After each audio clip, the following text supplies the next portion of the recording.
तो हमें मची चुलबुल और हम तीन दोस्त निकल पड़े भेड़िया मूवी देखने के लिए पुणे, जो यहाँ से करीब 100 किलोमीटर दूर था। हम तीन दोस्त थे और हमारे पास दो बाइक थी, एक मेरी यामाहा की और दूसरी साइम की स्कूटी थी। तो हम निकल पड़े, करीब हमें 6 बज गए थे और हम निकल पड़े सीधा पुणे के रास्ते में। तो जाने में तो पैसे तो लगने वाले थे पेट्रोल डलवाने के लिए, मूवी टिकट के लिए। तो और मेरे पास बाइक में तो पहले से ही पेट्रोल कुछ नहीं था और उसकी स्कूटी में उम्मीद नहीं था, तो उसकी स्कूटी में 400 और मेरे बाइक में 400 का डलवा लिया और हम निकल पड़े। तो वेलकम गाइज रॉय ब्लॉग्स।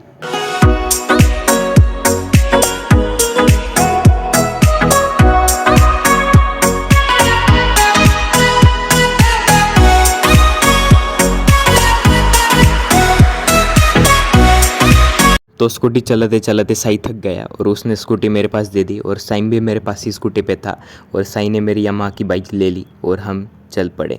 हम थोड़ी दूर जाने के बाद एक चाय की सिपकी ले ली और थोड़ा फोटो शूट कर लिया और जाते जाते हमें दबंगों वाली कार दिख गई, मतलब थार दिख गई और ब्लैक कलर में ना भाई ऑसम लग रही थी, जो मेरा ड्रीम है और आई होप जल्दी ही कंप्लीट हो जाए।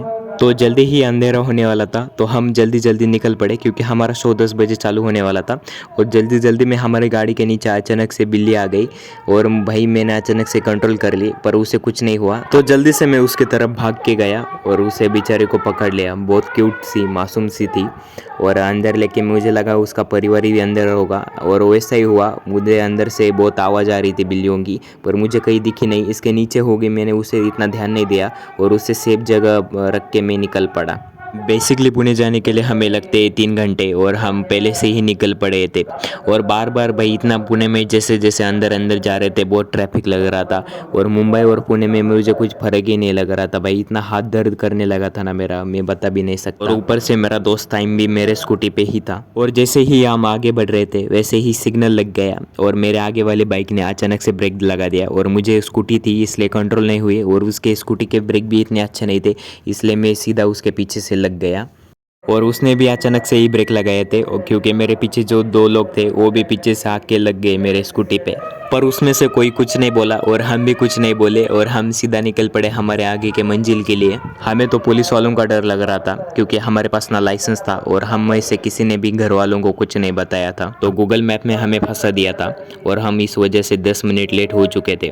फाइनली हम मॉल पहुंच गए और जल्दी जल्दी हम निकल पड़े। तो टिकट लेने से पहले उसने बता दिया कि आप 10 मिनट लेट हो, पर हमने ले लिया क्योंकि हमें इतना टाइम नहीं था और मूवी देखने के लिए निकल गए।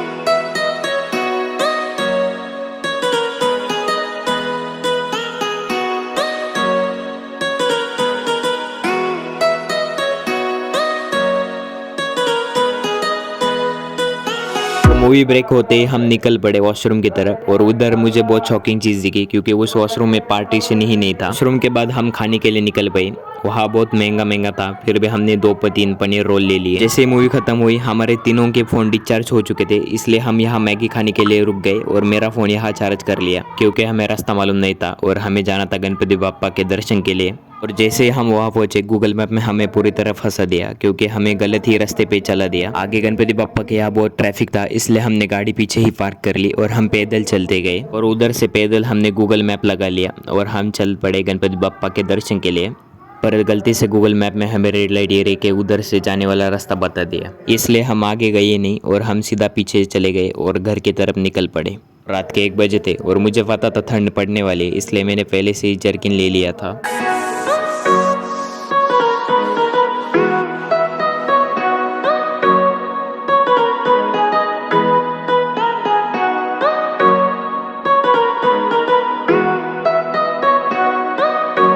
और फाइनली 3 घंटा इतनी ठंड में बाइक चलाने के बाद हम 3:12 बजे घर पहुंच गए और सीधा सोने के लिए चले गए।